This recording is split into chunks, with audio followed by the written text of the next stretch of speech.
Welcome back to Revenue Management 101. In today's session, we will talk about corporate account analysis.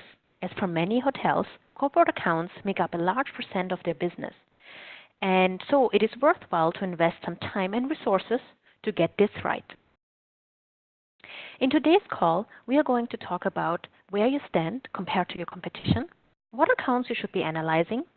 We will show you a very simple analysis template and go through the question you should ask when you're analyzing your corporate accounts.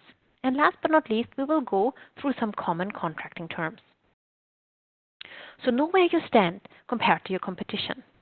You can use a simple rate value matrix to visualize how you stand and where you stand.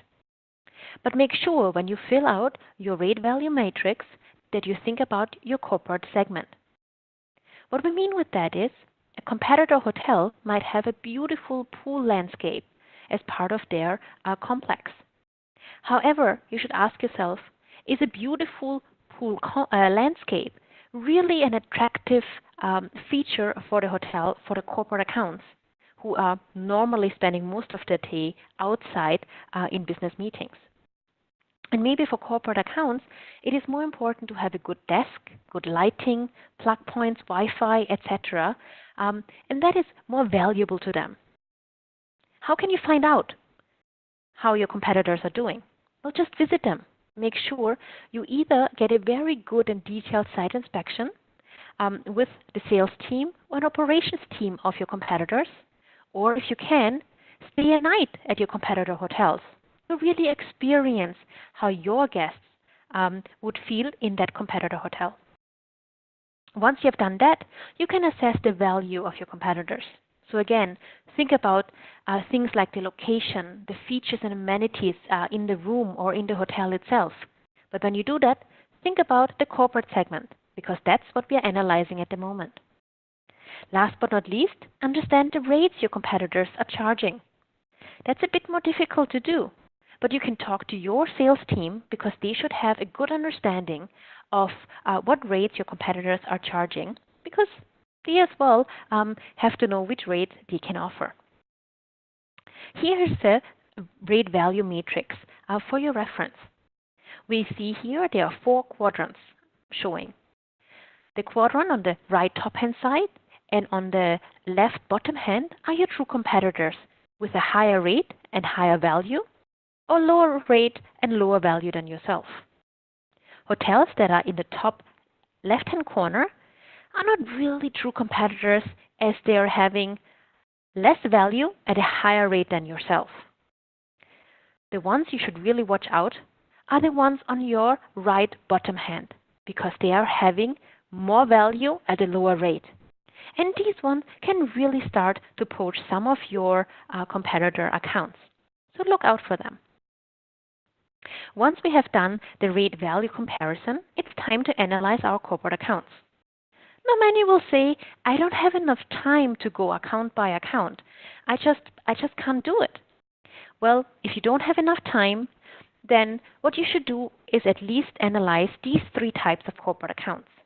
The accounts with the largest production, with the lowest ADR, and with most of their production coming during peak periods.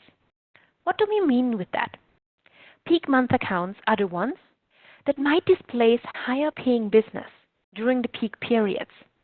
And if much of their business comes during that peak periods, it might not be worthwhile for you to take this corporate account, because the incremental rooms they give you over low occupancy periods might not be enough to offset what they're displacing during high occupancy periods. Your account with the largest production.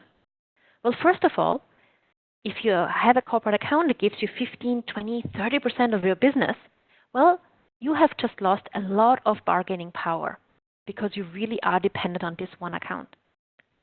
But on the other hand, you should think about what if this account potentially goes bankrupt, or maybe their office moves from one location to the other. So you put a lot of your eggs in one basket, which is never a good suggestion. And the next account type you should analyze more in detail is your lowest rates account. Make sure that these accounts have real merit for getting the lowest rate in the house. They come during very low occupancy periods or days of the week. They give you a lot of incremental business, etc., etc. So make sure it makes sense to give them the lowest rate in the house. Now, how do you know how to identify those 3 types of corporate accounts? Well, we have built this very simple corporate analysis tool for you. All you have to do is run an account production month by month. So you can see some account names on the left-hand side, and then room nights and revenue for January, February, March, etc., etc., for the entire month. Please do note the numbers you can see here are totally random. It's not really a true account. I have just typed in whatever I felt like. Okay, as a next step, look at the months that were the highest occupancy for your property. Now, we do know it's not every day you're running high occupancies. But again, we are analyzing corporate accounts. Think about what are the peak days for your corporate accounts. For most of us, it will be Tuesday, Wednesday, Thursday. So think about the months where Tuesday, Wednesday, Thursday, you ran very high occupancy, where you might have displaced business. So in my example, March, April, September, October, November is where we ran very good occupancies, and I have highlighted those days just to make it easier for me as a reference point. As a next step, start to sum up the room nights for your full year and peak months. So the full year, you just sum up the room nights and revenues for the different months. And for the peak months, well, again, in my example, we have March, April, September, October, November as our peak months. So I have summed up the room nights and the revenues for those 5 months. The 4th step, calculate how much % of the account now comes during the peak months. So it's a very easy calculation. You take the peak month room night divided by the full year room night. So in the case of IBM, we would have 678 divided by 863. So you can see this account brings 79% of their business during the peak months. Now, we said we would like to analyze 3 types of accounts: the highest production, the lowest rate, and the highest production during peak periods. So I have here highlighted the top 3 accounts with the highest production. In this case, IBM, Louis Vuitton, and Samsung. Next, the lowest rated account. So again, I have highlighted here the top 3, or the bottom 3 actually. And last but not least, the accounts with the highest production during your peak months. So these are the ones we should analyze a bit more in detail. So you don't have to look at every of your account, but only your top accounts. Now, I always have highlighted the top 3. However, if you are a very large corporate account hotel, you probably should analyze at least the accounts that make up the top 20% of your business or so. Okay, so you might have to do more than just the top 3 of each of the buckets. Maybe the top 5 or 10, really depending on the size of your hotel and how much business you get from each account. Now, how can you analyze those corporate accounts? Well, there are some questions you should ask yourself. First, did the account actually deliver on the contracted or promised number of room nights? As you know, whenever we write a corporate account contract, we say, if you give us 1,000 room nights, this is the rate we're going to give you. Now, a lot of times, those rates and the room nights the corporate accounts have said they're going to give us, they don't always happen to be in the end. But make sure you actually document it, because it might increase your bargaining power the next year round. Think about when the corporate account came. Now, we have in my case, top 3 accounts who came during the peak months. One of them was IBM that gave us 79% of the business during the peak months. Now, let's say they came Tuesday, Wednesday, and Thursday. I was sold out each of these days. And even if I wasn't sold out on these days, probably my entry-level room night, where most of my corporate accounts are contracted on, has been sold out. So that means you potentially have displaced higher paying business on these days. So when you make your peak period analysis, you have to drill down onto the day of the weeks. Yeah? Now, we saw that IBM has a relatively high rate, so maybe that has offset some of the business that has been displaced. But you have to go down day of the week and peak periods because only with this information will you know if a corporate account is actually a valuable account or not. Another thing you should ask yourself is if the corporate account bought higher room types. There's a very easy and dirty way you can calculate that. And that is, look at the ADR for the corporate account and compare it to the contracted rate. If the ADR is higher, well, then there must be some higher room types hidden in this rate. And then you know, okay, they did have a little bit of a buy-up happening. If it's not higher or only higher by a couple of dollars, then you know, well, okay, you know what? If the room type is sold out, they will not come to my hotel. So they're very price sensitive, this corporate account. So again, might not be the most valuable to your hotel. Another thing you should ask yourself is through which channel their corporate account booked, or how did they pay for the room? Why? Well, because in both of those methods, different costs are involved. Direct bill, normally there's no cost involved in doing that apart from payroll. But if you have individuals paying by credit card, well, then there's a credit card fee involved in each of the billing. In the costs, well, we do know every channel has a different cost to them. So again, think about that. And sometimes you can give a corporate account a better rate, slightly better, to offset some of the costs that you don't have to pay because they chose a cheaper way. They are happy, you are happy. So it's a win-win for both. Some other things you should think about is how did the room night production behave year over year? And did you lose share compared to your competition or not? So if you get a lot of business from a corporate account and they decreased, well, maybe the entire corporate account decreased. They're not coming so often to your city anymore. That's fine. You have done everything you can do. However, if suddenly most of that business stays in another hotel and they only come to you when the other hotel is sold out, and hence you have lost share of the business, well, then there's more reason behind it. It might be that, within their corporate management tool, maybe you have lost a slot. You're on the second page now. Maybe there was a directive that you shouldn't, come to your hotel anymore. You never know what is happening. But it's a very good indication that you should start talking to that corporate account a bit more in detail. And another question you should ask yourself is, did the corporate account give you as well group room nights?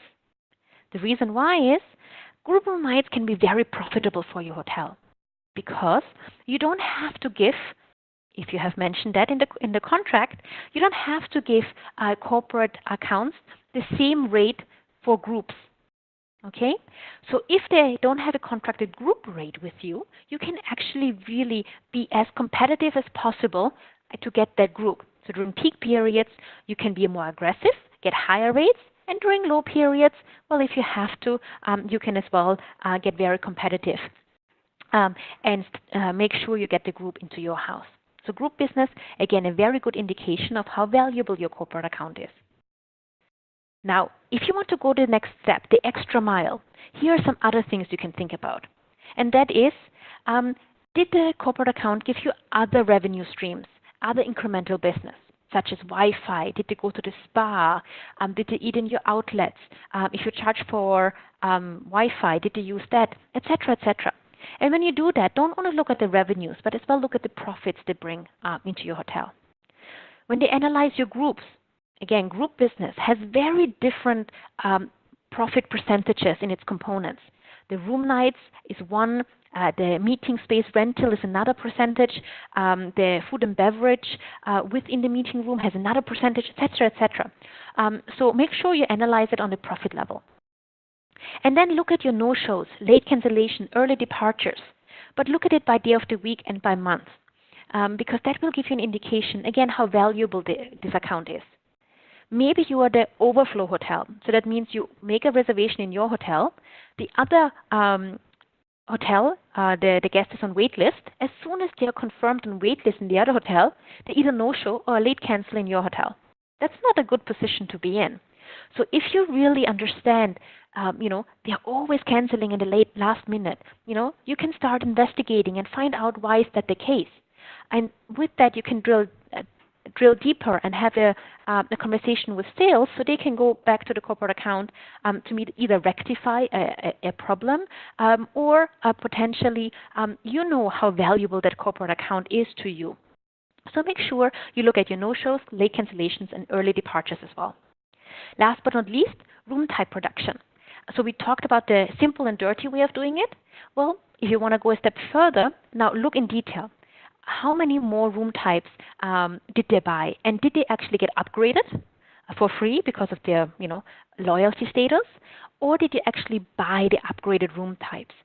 And with that was able to lift the ADR and lift the revenues into your hotel. So these are some of the questions you should ask yourself while you are analyzing your corporate accounts. Now, let's talk about some common contracting terms, and they as well have an influence on the value of your corporate accounts. The first one, LRA versus NLRA. Last room availability means the corporate account has access to the last room in your hotel, no matter what rate you're currently selling. They get it at a contracted rate. Non-last room availability means that you can decide to close the rate whenever you want. Obviously, you would only do that during peak periods. And then the corporate account has to buy the bar rate of the day. Run of house versus room type or room class pricing. Run of house means the corporate account has access to all of your rooms at one contracted rate. That means if the contracted rate is 100 and you give them run of house pricing, that means if only your club rooms are available, they get the $100 for your club room. If only the presidential suite is available, well, they can get the $100 for the presidential suite. Room class pricing means, well, you have a price for each individual room class. Now, something to bear in mind, if you give LRA and run of house, that means the client has access to your highest suite at the contracted rate if that is the last room available in your hotel. So always make sure that if you give LRA accounts, don't make it run of house for your entire house. Do it by room class, even if it's more than one room class you give to that corporate account to really get them into your hotel. Okay? Some other things is seasonal pricing, where you offer competitive pricing during slow periods, but really get a little lift during your peak periods, so that you are able to get as much revenue out of the corporate account, but not being uncompetitive in your market. Another way to price is a price of your bar rate. Has been around for some time, so you can try to contract as a percentage of bar to your corporate account. That means 15, 20, 30, 40% off bar for that particular day. And then as well, think about contracting terms. Late cancellation, early checkouts, no-shows, etc. If a corporate account wants a really, really good rate from you, maybe in order to have this give and take in negotiation, you can get stricter policies for late cancellation, early checkouts, and no-shows. So maybe your policy is, if you no-show, we will charge you one night. But because this corporate account got the lowest rate in your house, if they no-show, they have to pay for the entire stay. It's all about negotiation. So just think about those things as well when you're contracting your corporate accounts, and as well when you are evaluating the value of your corporate accounts. Now you might say, after my contracting season is over, I don't have to worry about it anymore. I can wait another year. Well, we would say, no, your job is not done. Continuously analyze your corporate accounts. Do it at least quarterly. See if the accounts are behind the promised room night production or behind last year. And if they are, flag these to sales so they can find out why. It might be there's a shift share. You can tell sales early on so they can do something to change that share. Maybe do some internal account promotion where the account can come to your hotel maybe on the weekend for a special rate, etc. But as well, it gives you bargaining power during next year RFP season because early on something they did not produce up to par, you have been talking to the account manager throughout the entire year and have told them, hey, you know what, you're behind. So it doesn't come as a big surprise during the RFP season if you potentially have to raise their rate because they are not so valuable for your hotel. So those are some of the things that you can review when you're analyzing your corporate accounts. I hope you found this session valuable, and thank you very much for your time.